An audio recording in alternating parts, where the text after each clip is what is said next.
जय श्री कुंज बिहारी की, जय श्री राधा प्यारी की। हरे कृष्णा कृष्ण कृष्णा हरे हरे, हरे रामा राम राम हरे हरे। भगवत रसिक चैनल में आप सभी का स्वागत है। हरि के प्यारे भक्तों, आज हम गीता के 18 अध्यायों को हिंदी में जानेंगे कि उन अध्यायों में श्री कृष्ण ने अर्जुन को क्या बताया। और अगर आप भी ये जानना चाहते हैं तो इस वीडियो को अंत तक जरूर देखिएगा। मगर उससे पहले अगर आपने अभी तक इस चैनल को सब्सक्राइब नहीं किया है तो जल्दी से इस चैनल को सब्सक्राइब करें ताकि नई वीडियो अपलोड होते ही आपके पास उसकी नोटिफिकेशन आ जाए और आप सबसे पहले उस वीडियो को देख सको। तो चलिए जानते हैं। भगवान श्री कृष्ण ने महाभारत के युद्ध में अर्जुन को गीता का उपदेश दिया और इसी उपदेश को सुनकर अर्जुन को ज्ञान की प्राप्ति हुई। गीता का उपदेश मात्र अर्जुन के लिए नहीं था बल्कि ये समस्त जगत के लिए था। अगर कोई व्यक्ति गीता में दिए गए उपदेश को अपने जीवन में अपनाता है तो वो कभी भी किसी से परास्त नहीं हो सकता। गीता महात्म्य में उपनिषदों को गाय और गीता को उसका दूध कहा गया है। इसका अर्थ है कि उपनिषदों की जो अध्यात्म विद्या है उसको गीता सर्वांश में स्वीकार करती है। गीता के 18 अध्याय में क्या संदेश छिपा हुआ है, चलिए जानते हैं। गीता का पहला अध्याय। अर्जुन ने युद्ध भूमि में भगवान श्री कृष्ण से कहा कि मुझे तो केवल अशुभ लक्षण ही दिखाई दे रहे हैं। युद्ध में स्वजनों को मारने में मुझे कोई कल्याण दिखाई नहीं देता। मैं ना तो विजय चाहता हूँ और ना ही राज्य और सुखों की इच्छा करता हूँ।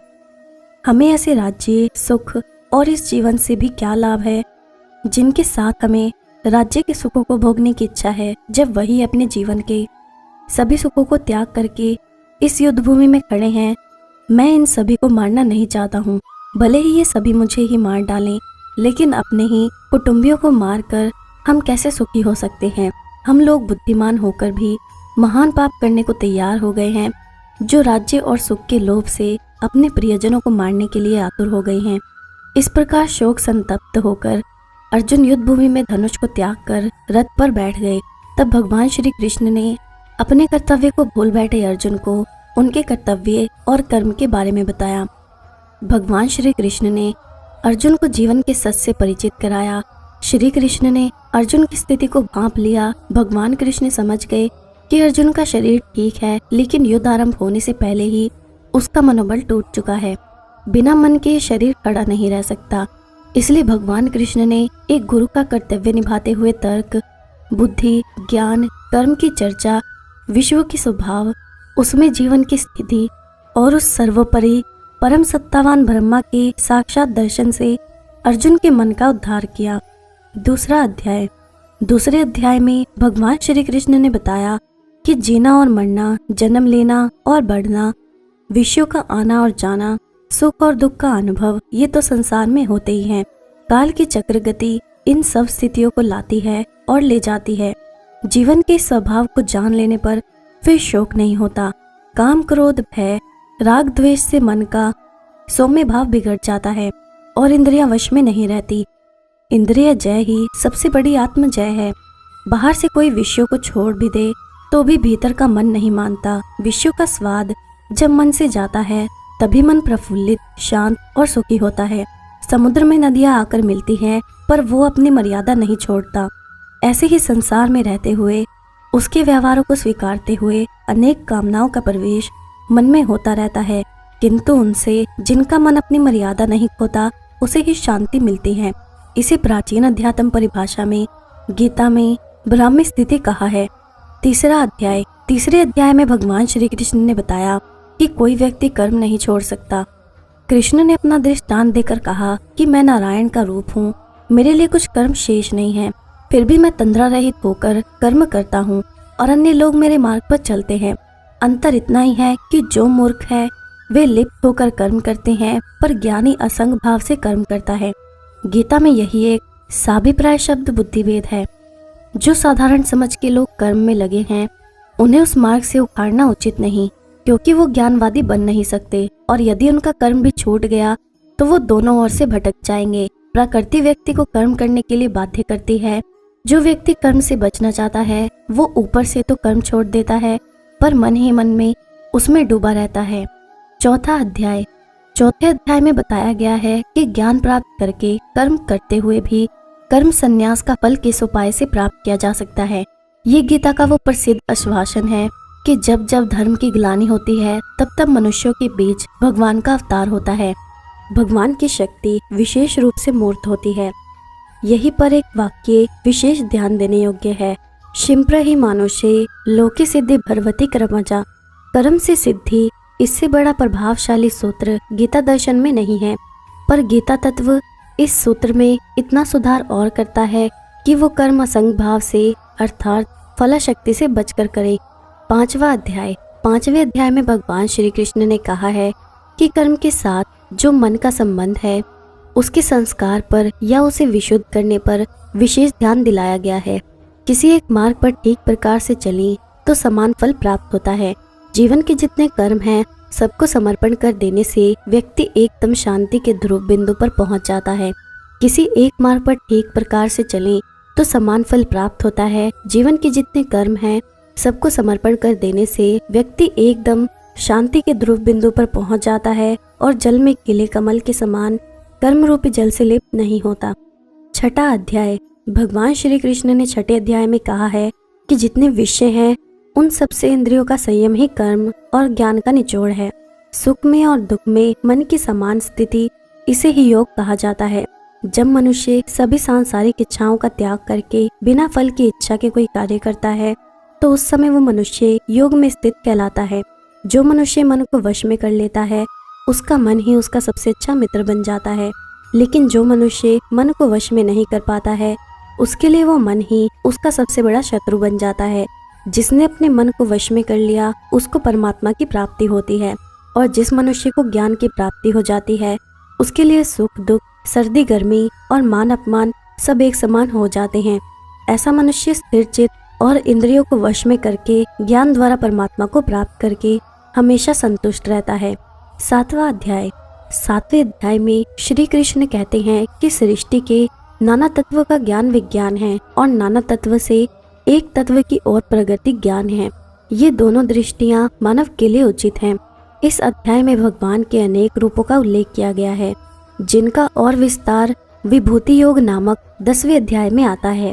यही विशेष भगवती दृष्टि का भी उल्लेख है जिसका सूत्र वासुदेव सर्वमिति, सब वसु या शरीरों में एक ही देव तत्व है, उसी की संज्ञा विष्णु है। किंतु लोक में अपनी अपनी रुचि के अनुसार अनेक नामों और रूपों में उसी एक देव तत्व की उपासना की जाती है।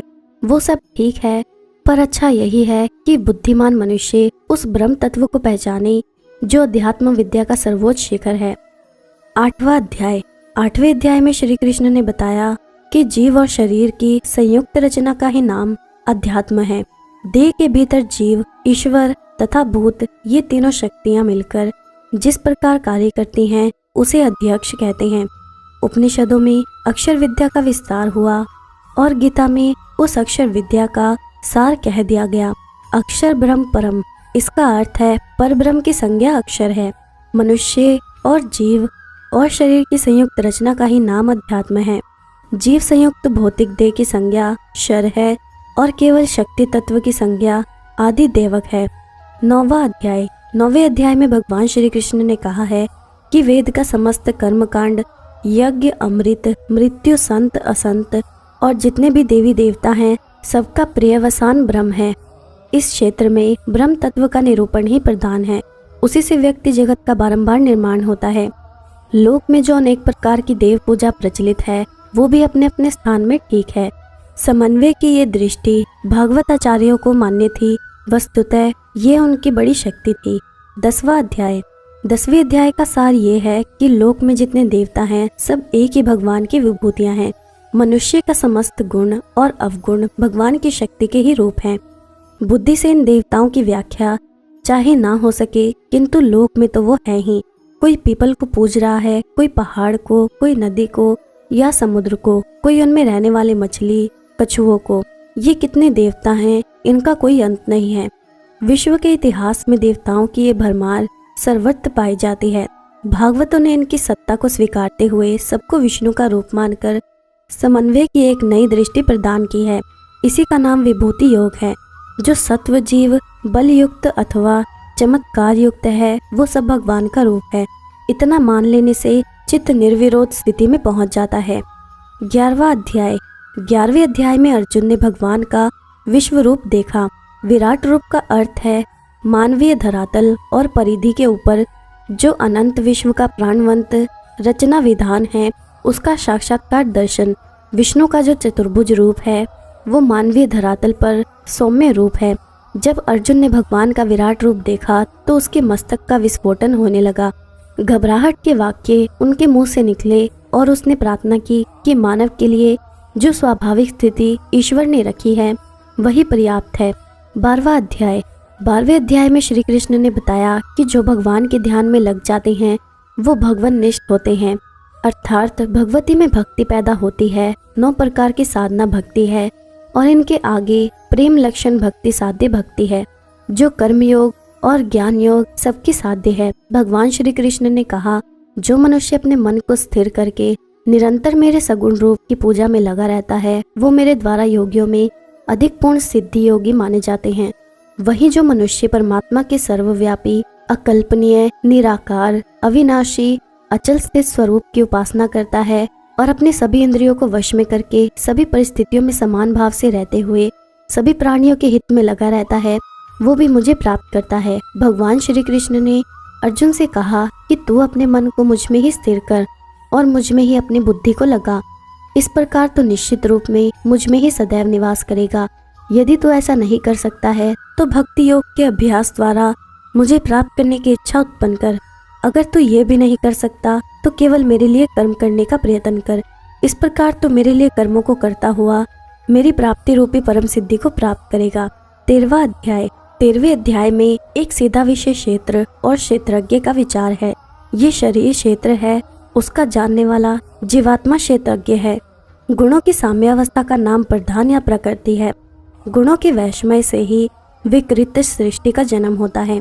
अकेला सत्व शांत स्वभाव से निर्मल प्रकाश की तरह स्थिर रहता है और अकेला तम भी जड़वत निशेष्ट रहता है, किंतु दोनों के बीच में छाया हुआ रजोगुण उन्हें चेष्टा के धरातल पर खींच लाता है। गति तत्व का नाम ही रजस है। भगवान कृष्ण ने कहा कि मेरे अतिरिक्त अन्य किसी वस्तु को प्राप्त करने का भाव, बिना विचलित हुए मेरी भक्ति में स्थिर रहने का भाव, शुद्ध एकांत स्थान में रहने का भाव, निरंतर आत्म स्वरूप में स्थित रहने का भाव और तत्व स्वरूप परमात्मा के साक्षात्कार करने का भाव, ये सब तो मेरे द्वारा ज्ञान कहा गया है और इनके अतिरिक्त जो भी है वो अज्ञान है। 14वां अध्याय। 14वें अध्याय में समस्त वैदिक, दार्शनिक और पौराणिक तत्व चिंतन का निचोड़ है। सत्व रज तम नामक 3 गुण त्रिकों की अनेक व्याख्याएं हैं। जो मूल या केंद्र हैं, जिसे उद्धव कहते हैं, वो ब्रह्म ही है। एक और वो परम तेज जो विश्व रूपी अश्वत्थ को जन्म देता है, सूर्य और चंद्र के रूप में प्रकट है। दूसरी ओर वही एक चैतन्य केंद्र में या प्राणी शरीर में आया हुआ है। जैसा गीता में स्पष्ट कहा है, वैश्वानर या प्राणमयी चेतना से बढ़कर और दूसरा रहस्य नहीं है। नर या पुरुष 3 हैं, क्षर, अक्षर और अव्यय। पंचभूतों का नाम क्षर है, प्राण का नाम अक्षर है और मनस तत्व या चेतना की संज्ञा अव्यय है। इन्हीं 3 नरों की एकत्र स्थिति से मानवीय चेतना का जन्म होता है। उसे ही ऋषियों ने वैश्वानर अग्नि कहा है। 15वां अध्याय। 15वें अध्याय में भगवान श्री कृष्ण ने विश्व के अश्वत्थ रूप का वर्णन किया है। ये अश्वत्थ रूपी संसार महान विस्तार वाला है। वो ब्रह्म ही है। एक और वो परम तेज जो विश्व रूपी अश्वत्थ को जन्म देता है, सूर्य और चंद्र के रूप में प्रकट है। ये सृष्टि के द्विविरुद्ध रूप की कल्पना है। एक अच्छा और दूसरा बुरा, एक प्रकाश में दूसरा अंधकार में, एक अमृत दूसरा मृत्य, एक सत्य दूसरा असत्य। नर या पुरुष 3 हैं, क्षर, अक्षर और अव्यय। पंचभूतों का नाम क्षर है, प्राण का नाम अक्षर है और मनस तत्व या चेतना की संज्ञा अव्यय है। इन्हीं 3 नरों की एकत्र स्थिति से मानवीय चेतना का जन्म होता है। उसे ही ऋषियों ने वैश्वानर अग्नि कहा है। 16वां अध्याय। 16वें अध्याय में देवासुर संपत्ति का विभाग बताया गया है। आरंभ से ही ऋग्वेद से सृष्टि की कल्पना देवी और आसुरी शक्तियों के रूप में की गई है। ये सृष्टि के द्विविरुद्ध रूप की कल्पना है। भगवान कृष्ण ने कहा है कि अनेक प्रकार की चिंताओं से भ्रमित होकर विषय भोगों में आसक्त आसुरी स्वभाव वाले मनुष्य नरक में जाते हैं। आसुरी स्वभाव वाले मनुष्य स्वयं को ही श्रेष्ठ मानते हैं और वो बहुत ही घमंडी होते हैं। ऐसे मनुष्य धन और झूठी मान प्रतिष्ठा के मध्य लीन होकर केवल नाम मात्र के लिए बिना किसी शास्त्र विधि के घमंड के साथ यज्ञ करती हैं। आसुरी स्वभाव वाले ईर्ष्यालु, क्रूर कर्मी और मनुष्यों में अधम होते हैं। ऐसे अधम मनुष्यों को मैं संसार रूपी सागर में निरंतर आसुरी योनियों में ही गिराता रहता हूँ।